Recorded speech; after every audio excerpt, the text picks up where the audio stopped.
Assalamualaikum warahmatullahi wabarakatuh. Alhamdulillahirabbil alamin. Alladzi khalaqa as-sa'ada fi nufusil mu'minin liman ata'a Allah wattaqa wa khalaqa ash-shaqawa fi nufusin nas liman kafar wa 'asa. Asyhadu an la ilaha illallah wahdahu la syarika lah wa asyhadu anna Muhammadan abduhu wa rasuluh. Allahumma shalli wa sallim ala hadzal nabiyyil karim wa ala alihi wa sahbihi wa man tabi'ahum bi ihsanin ila yaumiddin. Amma ba'd.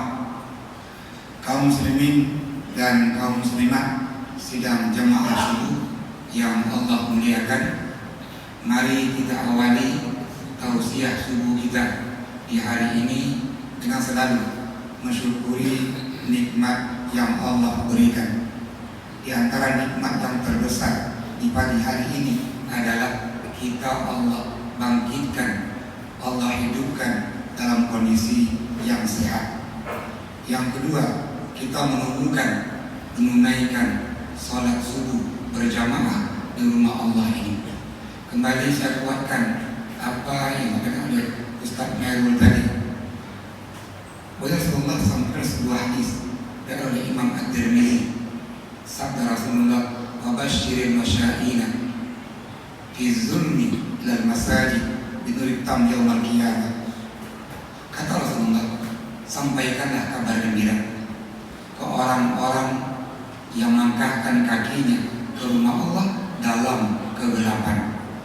Para ahli hadis sampaikan makna fi zulmi ini adalah salat isya dan salat subuh berjamaah. Apa kabar gembiranya? An-nur tam yaumil qiyamah, cahaya yang penuh di hari kiamat. Di antara para ahli hadis sampaikan makna cahaya yang penuh itu adalah yang pertama al-barakah wa rahmah, keberkahan dan rahmat. Dalam kitab disampaikan oleh Ibnu Hajar Al-Asqalani dalam kitab Fathul Bari, disampaikan bahwa makna cahaya yang sempurna itu benar, cahaya sempurna. Nanti di hari kiamat tidak ada lagi cahaya matahari, tidak ada lagi ini cahaya bulan, cahaya bintang, semua dalam kegelapan. Maka orang-orang yang selalu berjamaah tadi Allah berikan cahaya yang penuh menuju pada mahsyar. Dan bahkan dalam hadis yang lain dari sahabat Abi Hurairah, orang-orang yang berjamaah ini yamurru ala sirat kal barqi, melewati jembatan Shiratal Mustaqim bagaikan kilat, cepat tanpa terasa. Yang kedua, salawat dan salam kita kirimkan kepada baginda Rasulullah SAW.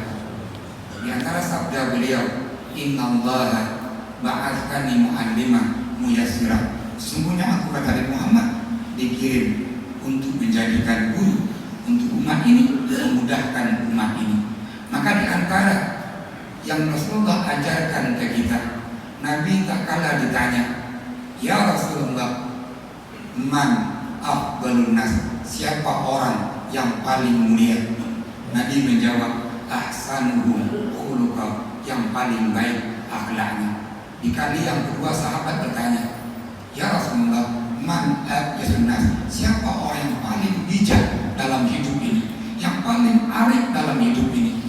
Nabi menjawab, bukanlah orang yang banyak salatnya, yang banyak puasanya, yang banyak zakatnya, namun yang Nabi jawab adalah aksaruhum lil mauti dzikra, orang yang banyak dalam hidup ini ingat kematian.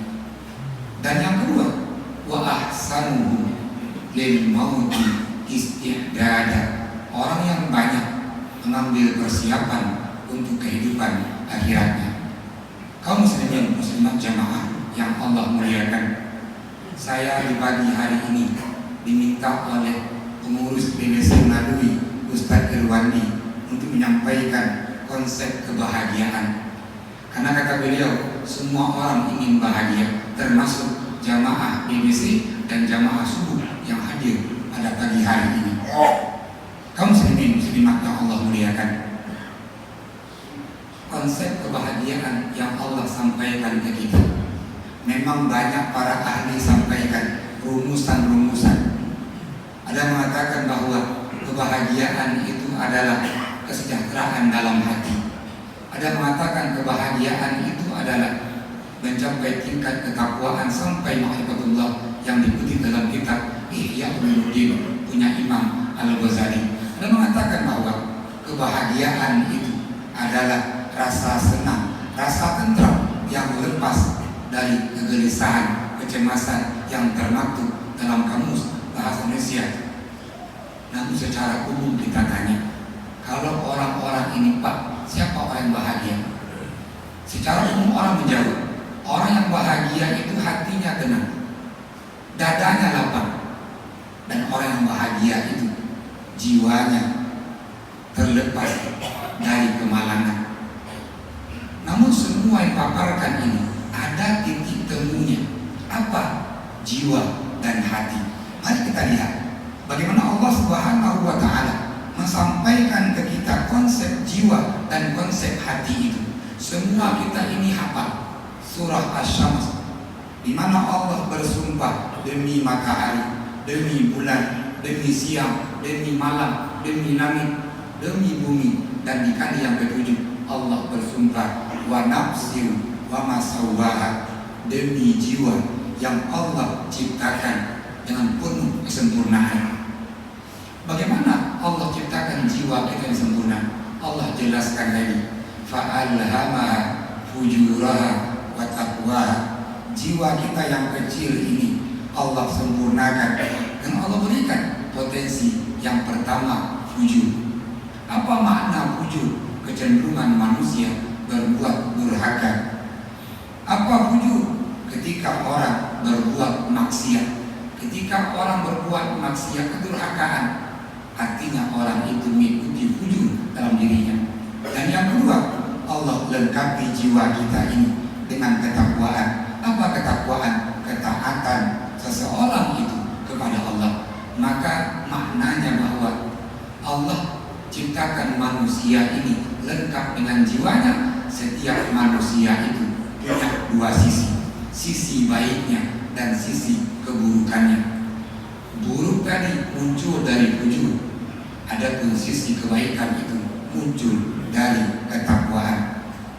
Allah Subhanahu wa Ta'ala seakan-akan suruh kita ini memilih dua hal ini, apa memilih fujur atau memilih takwa. Namun ketahui tidak, setiap yang kita pilih ini dia punya konsekuensi. Sambungan ayat, qad aflaha man zakkaha. Kata Allah, beruntunglah, berbahagialah orang-orang yang mensucikan jiwanya. Dalam kajian bahasa, makna aflaha itu diambil dari kata dia palahu. Apa makna palahu? Membelah atau terbelah. Maka dalam bahasa Arab, orang membelah bumi ini, petani yang cangkul bumi, yang bajak sawah, bajak tanah, disebut dengan al-pallah atau palahu. Si petani tanamlah apa dia tanam, dan tanaman itu menghasilkan buah. Buah itulah yang disebut dengan palahu, keuntungannya. Seakan-akan Allah perintahkan kita, lihatlah petani. Bagaimana petani? Dia tanam cabai, yang tumbuh cabai, yang dia petik cabai. Dia tanam padi, yang tumbuh padi, yang dia petik padi. Tanam mangga, tumbuh pohon mangga, dan buahnya adalah buah mangga. Tidak pernah ada petani tanam padi, tumbuh mangga, buahnya padi. Apa maknanya? Tanam dalam hidup ini kebaikan, yang tumbuh kebaikan, yang kita petik adalah kebaikan. Maka nanti tak kalah ditanya, amalan apa yang paling Allah cintai? Ayu amalin ahabbu ilallah. Sabda Rasulullah, surur tudkhilu ala kulli mu'min. kebahagiaan yang engkau masukkan ke orang lain. Seorang ayah yang punya anak, dia tanamkan kebahagiaan kepada anaknya. Begitu anak itu bahagia, orang tua itu akan bahagia. Begitu orang punya pasangan, dia punya istri, dia tanamkan kebahagiaan pada istrinya. Begitu istrinya bahagia, dia akan juga bahagia.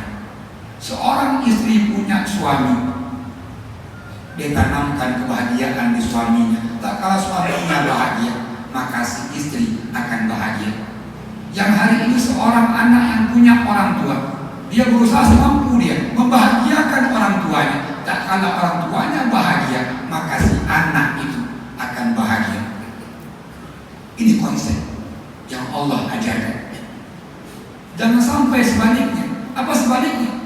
Wa qad khaba man dassaha, merugilah, sengsaralah orang-orang yang mengotori jiwanya.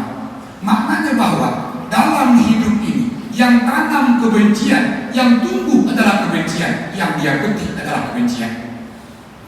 Yang tanam permusuhan, yang tumbuh permusuhan, yang kita tuai adalah permusuhan. Kaum muslimin, muslimat, jamaah yang Allah muliakan, ada sebuah kitab, dan kitab itu berjudul Hilyatul Awliya wa Tabaqatul Asfiya, karangan Abu Naim Ahmad bin Abdillah. Beliau karang bagaimana dahsyatnya keimanan dan amalan para ulama tabi'in dan tabi'in. Insya Allah dalam kitab ini kami sebuah kisah. Nanti kisah ini menggambarkan bagi kita bagaimana ciri-ciri indikator orang-orang yang bahagia, dan di akhir nanti bagaimana cara kita mendapatkan kebahagiaan, meraih kebahagiaan dalam hidup.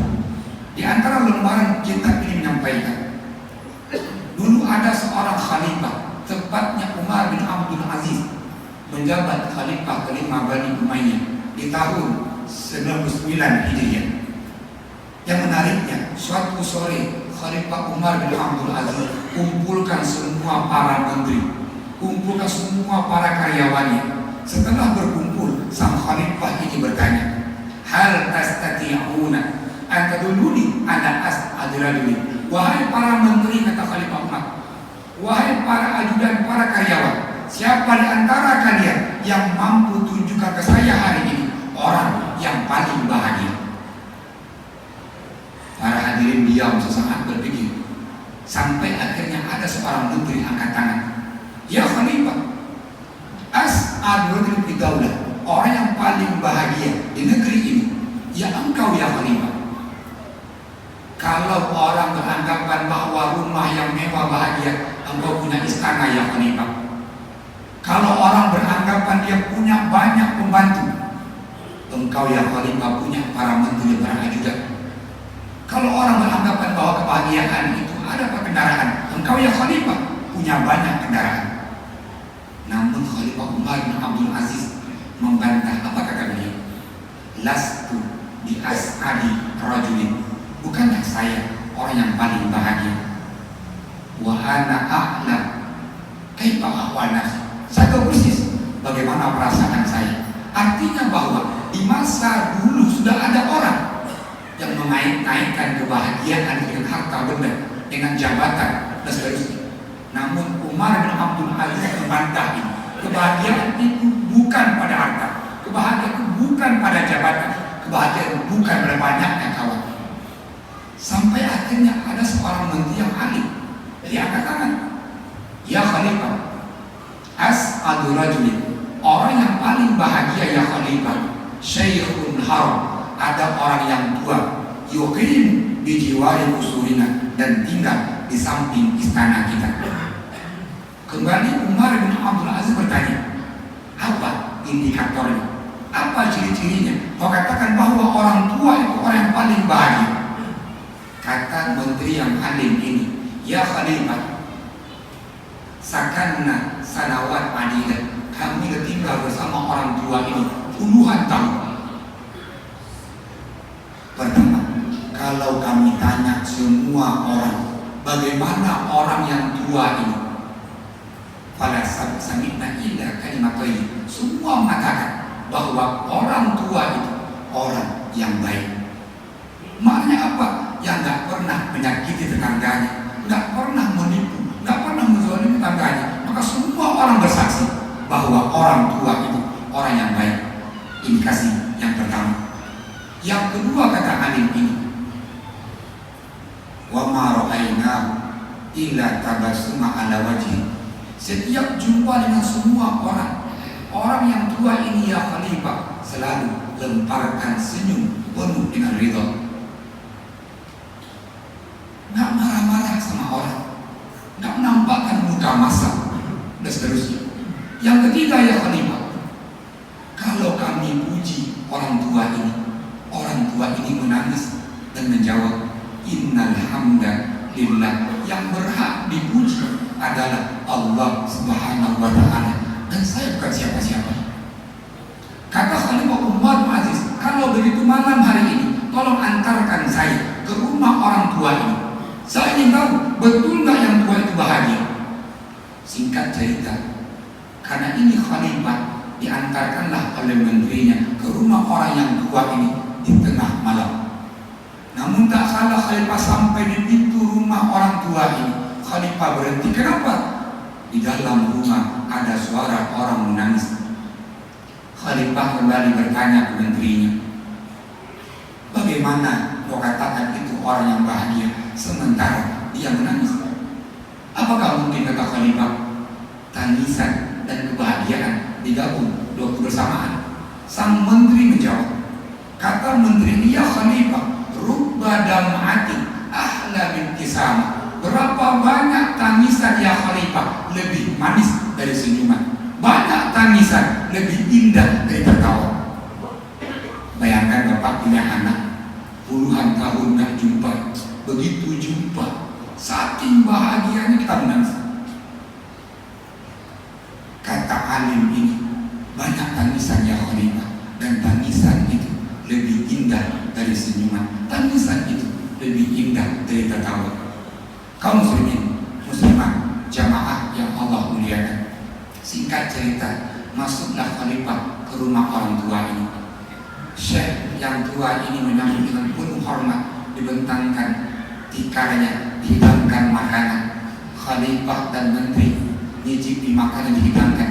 Maka pertanyaan pertama Khalifah ke orang tua ini adalah, ya Syekh, limal buka, kenapa engkau menangis? Jawaban orang tua ini, ya Khalifah, alqaitu nazratan ila aulad. Saya lemparkan pandangan ke anak-anak saya, semuanya tidur dengan nyenyak, semuanya diberikan kesehatan, semua kebutuhan anak-anak saya Allah penuhi. Yang kedua ya Khalifah, saya lemparkan pandangan saya ke istri saya, semua kebutuhan istri saya Allah penuhi. Dan saya lihat saya sendiri dan semua kebutuhan saya Allah penuhi. Saya malu ya Khalifah, sementara walaupun tiap malam saya tahajud, tiap hari saya duha, kata orang tua ini, namun tahajud saya, duha saya nggak mampu menjawab nikmat-nikmat yang Allah berikan. Saya teringat bahwa Allah sangat luas ampunannya, Allah sangat luas rahmatnya. Saya malu dengan Allah ya Khalifah, maka saya menangis, kata orang tua ini. Khalifah pun ikut menangis, menteri pun ikut menangis. Begitu banyak nikmat yang Allah berikan, namun kita abaikan. Setelah Khalifah mengusap air mata beliau, dilihatlah rumah yang ditempati oleh orang tua ini berlantaikan tanah, tidak ada apa-apa. Kalau kita mungkin hari ini masuk ke rumah yang lengkap dengan perabotnya, ada AC-nya, ada TV seterusnya, namun rumah orang tua ini lantainya itu adalah tanah. Kembali Khalifah bertanya, ya Syekh, alimtu ka'annaka sa'id, saya tahu engkau ini orang yang paling bahagia. Wa kaifa ja'atka sa'adah, bagaimana engkau bahagia ya Syekh, sementara hidupmu itu pas-pasan, nggak punya apa-apa. Sambil senyum orang tua ini menjawab, ya Khalifah, as-sa'adah tatalakhas kebahagiaan itu terkumpul dalam 3 kalimat. Yang pertama kata Syekh, inilah cara kita mendapatkan kebahagiaan. Ini ajarkan oleh Syekh ini ke Khalifah Umar bin Abdul Aziz. Yang pertama kata Syekh, antakuma bi awamirillah, dirikanlah, laksanakanlah perintah Allah. Dalam sholat itu ada kebahagiaan, dalam kita berpuasa ada kebahagiaan, tak kala kita pergi umrah, dalam umrah itu ada kebahagiaan, dalam haji itu ada kebahagiaan. Tak kala ada orang yang susah kita bantu, setelah orang ini senyum dan bahagia, kita pun mendapatkan kebahagiaan. Maka kunci yang pertama adalah, kalau mau bahagia, meraih kebahagiaan dalam hidup ini, kunci yang pertama, antakuma bi awamirillah, laksanakan, dirikan, lakukan perintah Allah, sekaligus meninggalkan larangan-larangan Allah. Yang kedua kata Syekh, wa antakna bima qasamallah, rasa qanaah, rasa puaslah dengan apa yang Allah berikan. Begitu orang qanaah dengan apa yang Allah berikan, dia akan merasa ada zat yang memberikan nikmat kepadanya. Begitu orang qanaah, dia akan bersyukur. Begitu orang qanaah, dia akan sujud dan tunduk kepada zat yang memberikan. Begitu orang qanaah akan melanjakan yang Allah berikan ini di jalan Allah. Yang ketiga, yang paling berat, wa antarda bima qada, kamu mesti rela, mesti ridha dengan takdir yang Allah tetapkan. Kaum muslimin, muslimat jamaah yang Allah muliakan, kalau seandainya takdir baik yang diberikan ke kita, semua kita akan senang hati dan gembira. Contoh kita ambil, seorang bapak menunggu kelahiran anaknya sambil dia berharap semoga Allah selamatkan anaknya, Allah selamatkan istrinya, lahirlah anaknya dengan selamat, ibunya selamat. Ini takdir yang baik yang kita terima. Tak kala orang ikut tes pegawai negeri, dia berharap lulus pegawai negeri, Allah takdirkan dia lulus, maka ini takdir yang kita semua terima. Jangan bayangkan, jikalau takdir yang kita terima ini bertentangan dengan harapan kita. Kita punya istri, tinggal hidup sama-sama cukup lama, namun tak kala takdir Allah mengambil istri kita, istri kita wafat, mungkin kita kurang terima. Kita punya harta, harta yang dirampok oleh orang, hilang hartanya, mungkin kita kurang terima. Namun agama kita ini mengajarkan, kalau mau bahagia, terimalah takdir Allah, baik itu takdir yang baik maupun takdir yang buruk. Ada sebuah kisah yang sangat menarik, sekaligus sebagai pelajaran bagi kita, bagaimana kita menerima takdir yang buruk itu. Di masa Rasulullah, seorang perempuan namanya Hamnah binti Jaish. Hamnah binti Jaish, tokoh yang disebut dalam sirah Nabawiyah, perempuan yang kuat. Apa kuatnya? Ketika perang Uhud, sejarah mencatat, ketika Badar kita menang, orang kafir Quraisy kembali balas dendam di Uhud, dan kaum muslimin mengalami kekalahan di Uhud. Warga Madinah menunggu sanak famili, saudara-saudaranya pulang dari Uhud dengan harapan semoga yang berangkat pergi perang Uhud kembali dengan selamat. Ada yang kembali dengan selamat, disambut keluarganya penuh tangisan kegembiraan. Namun Hamnah binti Jaish duduk menunggu. Rasulullah dalam keadaan pincang kaki beliau luka, bibir beliau luka. Panggillah Hamnah binti Jaish, ya Hamnah, doakanlah semoga pahala pamanmu Allah terima. Siapa? Hamzah bin Abdul Muttalib, pamannya Hamnah binti Jaish. Dihampiri oleh Hamnah, dibukalah jasad paman beliau Hamzah, didapati tubuh Hamzah habis tercabik-cabik karena ada Hindu, ada Wahsy yang membunuh Hamzah, Hindu yang mengorek dada Hamzah, dan diambillah hati Hamzah dan usus Hamzah terburai. diungkapkan inna lillahi wa inna ilaihi raji'un. Di kali yang kedua, baginda Rasulullah panggil lagi Hamnah, ya Hamnah, sabarlah dan mohonkanlah semoga Allah terima pahala saudara kandung Abdullah bin Jaish. Dibuka lagi oleh Hamnah jasad saudara kandungnya, tubuhnya tidak utuh. Kembali Hamnah katakan inna lillahi wa inna ilaihi raji'un. Namun di kali yang ketiga, sambil meneteskan air mata, Rasulullah sampaikan ke Hamnah, ya Hamnah, sabarlah, ridholah. Suami yang kau cintai, Mus'ab bin Umair, juga Allah panggil di hari yang sama. Yang menutup matanya Hamnah hampiri jasad suaminya. Dia bukalah, apa dia dapatkan? Suaminya tidak ada tangan kanan, suaminya nggak punya tangan kiri. Karena Mus'ab bin Umair tugasnya adalah pegang bendera kaum muslimin. Dipotong oleh orang Quraisy, pindah tangan kiri, dipotong lagi, diambil bendera dengan dada beliau, diambil dengan dagu beliau, dipotong lagi lehernya. Maka menutup air mata Hamnah, ya Rasulullah, putri saya hari ini menjadi yatim ya Rasulullah. Namun Hamnah binti Jaish meridoi keberangkatan suami beliau, saudara kandung beliau, paman beliau di waktu yang bersamaan.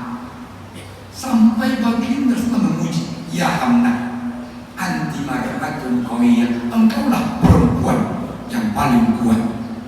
Bayangkan jikalau kondisi Hamnah yang kita hadapi hari ini, orang tua kita dipanggil, suami kita dipanggil, abang kita dipanggil di waktu yang bersamaan dengan kondisi yang sangat mencemaskan. Kaum muslimin, muslimah, jamaah yang Allah muliakan, ini contoh bagaimana kita ridho dengan takdir yang Allah berikan, walaupun takdir itu bersifat yang tidak sesuai dengan harapan kita. Maka kebahagiaan itu hakikatnya, yang pertama, kita seorang muslim yang taat dengan mentaati perintah Allah. Bagaimana kita mentaati perintah Allah? Kita memberikan hak-hak Allah sesuai dengan syariat.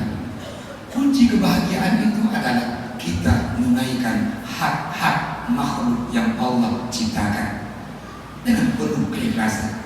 Kebahagiaan itu adalah kita mengamalkan ini karena Allah Subhanahu wa Ta'ala.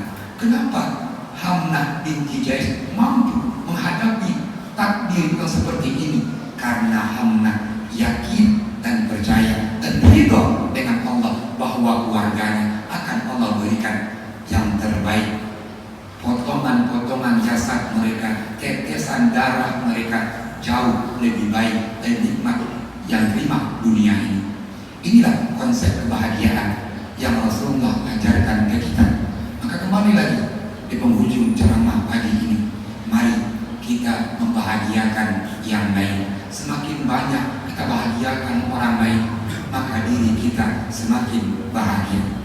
Mohon maaf atas kekurangan dan saya akhiri. Assalamualaikum warahmatullahi wabarakatuh.